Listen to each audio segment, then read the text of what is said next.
Hi everyone, this is Heather Lahtinen from the Flourish.Academy, and today we will be changing the color of clothing inside of Photoshop. But first, make sure you check out our website, Flourish.Academy, to learn more about our courses and join us in our private Facebook community where we support photographers of all levels. Those links are below. And be sure to visit our sponsor, ymcamera.com, for all of your photography needs. You will be supporting a small family-owned business.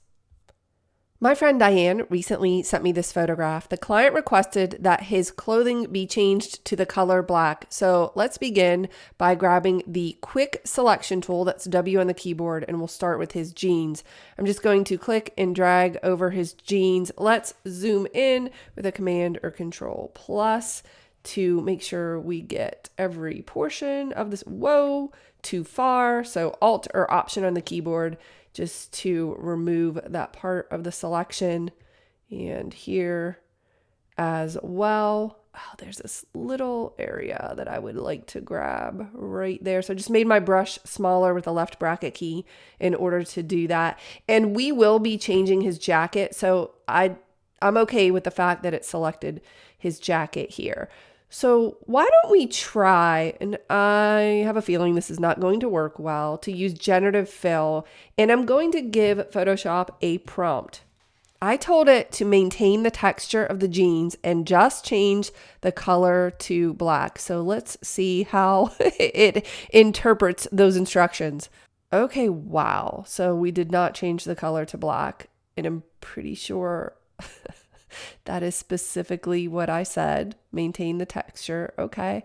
Let me change that prompt and just say, don't change anything except the color. Make it black. Let's see if it can figure that out. Okay. Once again, not even close. I did not have high hopes for generative fill in this situation. So we'll just delete that layer. And let's go to select, reselect.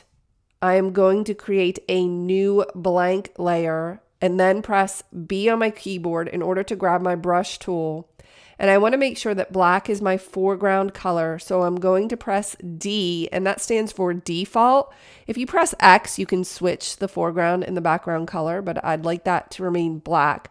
I also noticed that my opacity is at 56%. So let's go ahead and take that to 100% and make this brush bigger. And we could just desaturate the color of these jeans, but then they would just be this kind of light gray color. And I want this to actually be black. Oh, I was at 93% on the opacity. Sorry about that. Let's brush completely black over. Command or Control D in order to deselect. And then we're going to change the blending mode from normal to color. And I just want to show you first that that is simply desaturating and changing it to this gray situation that I don't love, but it is, I guess technically it is desaturated. So what I'm going to do next is duplicate that layer and change its blending mode to either soft, light, or overlay. Blending modes are just how pixels on one layer interact with the pixels below. So if you change to overlay, it's like a little bit too harsh. You could drop the opacity.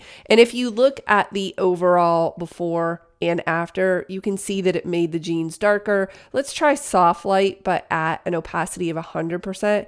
I actually prefer the way that looks. So if we zoom out, we can see that those jeans are now, in fact, black. If you wanted to make them a little richer in color, you could duplicate the soft light layer again, and you'll see what that did, but you could also experiment with the opacity of that second layer. And now that I see that, I actually think I do like that dark black jean. So what I'm going to do is hold down Shift, select layer 1 so that all of these layers are selected, Command or Control G in order to group them. And I'm just going to quickly name that jeans. Next, I'm going to select the background layer and grab my quick selection tool again. Remember, that's W on the keyboard. I'm going to make this brush a little bit bigger with the right bracket key. And I'm going to select his jacket and essentially perform the same maneuver, except this time I don't think I need to reduce the saturation since it's already gray. I grabbed a little bit too much right there. I don't think that's going to impact anything. And there's a small area right there that I need. Okay, new layer. B on the keyboard in order to select the brush tool. We'll just brush over this area. It's being constrained by the selection, which is why we did that. Command or Control D to deselect. I just want to check this really quick and change that to color. I just want to see if, it made a little bit of a difference, but maybe not enough. Let's change this to soft light. And you'll see that it made it darker, but again, maybe not quite dark enough. So Command J multiple times until it starts to look strange or the edges are weird. Let me drop the opacity let's remove that second copy. So we have 2 soft light layers. I might even reduce that just a little bit. Let's zoom out with a Command or Control minus.